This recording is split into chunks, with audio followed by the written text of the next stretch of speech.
Em Nova Delhi, na Índia, uma turma enfurecida mandou que os missionários adventistas do sétimo dia fossem embora do seu bairro. Não é que eles não gostassem dos adventistas, mas havia uma disputa de títulos de propriedade da terra que os adventistas estavam tentando estabelecer a sua primeira igreja. Para resolver a situação, os líderes da igreja mandaram um pioneiro da missão global para essa área, o Suleiman. Mas ele estava com um baita desafio nas mãos. Existem milhões de pessoas em Nova Delhi que ainda não conhecem a Jesus. E nessa cidade, cheia de gente, cada pedaço de terra é valioso. Ele sabia que o grupo que dizia ser dono não desistiria da propriedade sem lutar. Mas, como um pioneiro da missão global, Suleiman não queria só resolver o conflito. Ele também planejava compartilhar com essas pessoas o amor de Jesus e estabelecer um grupo de fiéis. Mas quando ele chegou com a sua família, eles receberam ameaças graves. Eles me disseram, sua igreja não vai te salvar. É melhor sair da propriedade ou vamos acertar as contas com você.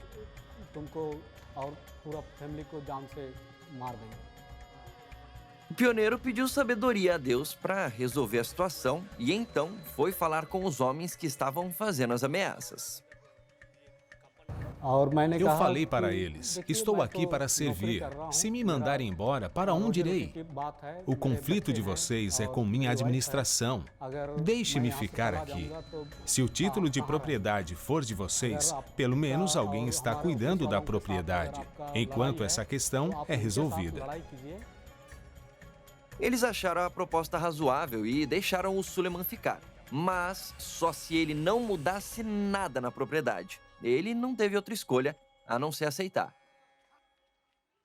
Suleiman e sua esposa, então, começaram a conhecer a comunidade. Eles fizeram muitas amizades e conseguiram compartilhar a sua fé.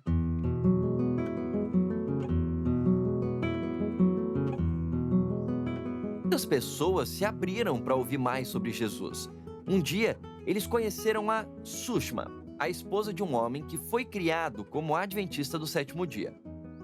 Sushma e a esposa do Suleiman ficaram muito amigas e a mulher começou a admirar cada vez mais os adventistas. Ela viu que eles eram pessoas humildes e tinham uma vida simples.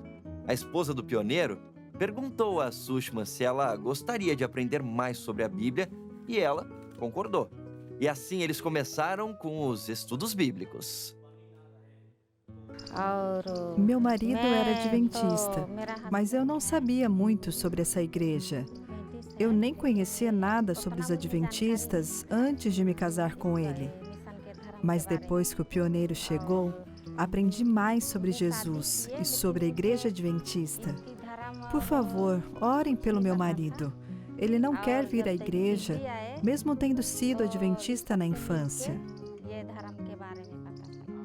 Hoje, por causa da forma que Suleiman se misturou na comunidade e mostrou o amor de Cristo, essa propriedade pertence oficialmente à Igreja Adventista do Sétimo Dia. Eles já têm cerca de 25 membros regulares que todo sábado vêm para a igreja. E à medida que a igreja cresce, Suleiman continua orando por sabedoria. Apesar dos grandes desafios, muitos missionários não desistem e conseguem entrar em lugares onde a igreja ainda não está presente. E com certeza, é esse esforço que faz a diferença.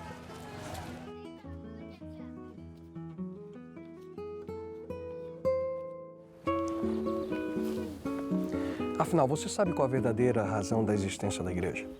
Qual deveria ser a relação entre a igreja e a missão dada por Deus? É a igreja que possui uma missão ou é a missão que possui uma igreja? A igreja foi idealizada e criada por Deus.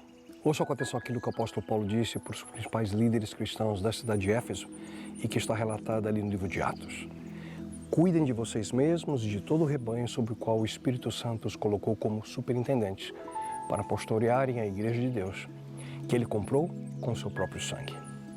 Além disso, a igreja foi estabelecida pelo próprio Jesus, que a chama de minha igreja, e é dirigida e capacitada pelo Espírito Santo, que a mantém como o corpo do qual o próprio Jesus Cristo é a cabeça. Portanto, o grande privilégio da igreja é contemplar a Deus e ser capaz de apresentar seus propósitos, a sua missão de resgatar e restaurar o nosso planeta através do seu amor. Para tal, nós precisamos sempre nos lembrar de pelo menos 3 importantíssimos aspectos. Em primeiro lugar, a missão da igreja é fazer discípulos. Pouco antes de Jesus voltar ao céu, ele comissionou seus discípulos desta maneira: indo a todo mundo, façam discípulos de todas as nações, batizando-os em nome do Pai, do Filho e do Espírito Santo, e ensinando-lhes a observar tudo o que eu ordenei a vocês. Mas afinal, o que é um discípulo? Um discípulo é um seguidor, alguém que se liga ao seu líder. Portanto, nós podemos facilmente entender aqui que Jesus ele enviou a igreja em uma missão de conectar pessoas em todos os lugares do mundo com ele, o Mestre. Quando a igreja faz discípulos, cada um desses novos seguidores pode admirar, adorar, confiar, seguir e obedecer a Jesus como seu Salvador e Senhor. Os membros desse corpo, a igreja, ao se apaixonar por Jesus Cristo, ao aceitar o Mestre, o líder, o Salvador e amigo, pode ser então instrumento em suas mãos. Portanto, ao proclamar o Evangelho, a Igreja de Deus coloca Cristo como o foco, como o centro, como a razão da existência humana para todas as pessoas com quem ela entra em contato. Há um segundo elemento sobre a missão da igreja que nós nunca podemos esquecer. É de que ela tem uma mensagem a proclamar. Em cada momento da história cristã, Deus manteve seu povo, a sua igreja, que foi usada por ele para manter e apresentar uma mensagem que era relevante para aquela época. Da mesma forma, hoje, ao nos aproximarmos rapidamente da segunda vinda de Jesus Cristo, há uma mensagem a ser proclamada. Há uma mensagem a ser proclamada pelos seguidores de Deus por sua igreja. De maneira clara, nós encontramos essa realidade através da mensagem de 3 anjos, que é apresentada bem aqui na Palavra de Deus. Me permita focar nossa atenção na primeira dessas mensagens. Ouça com atenção aquilo que o apóstolo João relata no último livro da Bíblia, no livro de Apocalipse. Vi um anjo voando pelo meio do céu, tendo o evangelho eterno, para pregar aos que se assentam sobre a terra, a cada nação e tribo e língua e povo. Esse é o único texto da Bíblia que fala a respeito de um evangelho eterno. A palavra evangelho refere-se às boas novas de que Jesus Cristo sofreu a morte na cruz para ser capaz de oferecer salvação plena à raça humana. Essa vitória foi completamente obtida quando ele ressuscitou para a vida.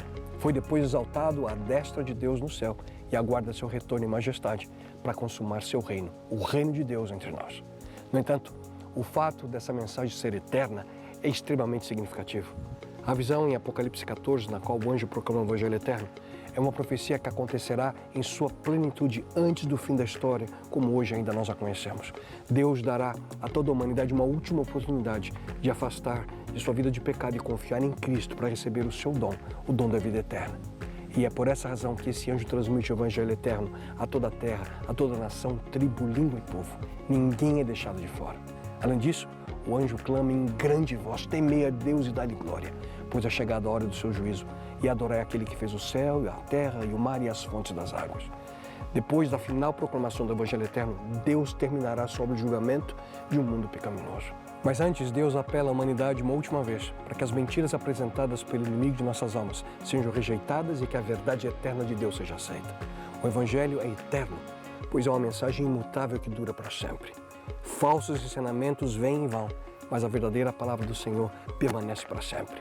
Mas afinal, qual é então a missão da igreja? A missão da Igreja de Cristo é salvar os pecadores que estão a perecer.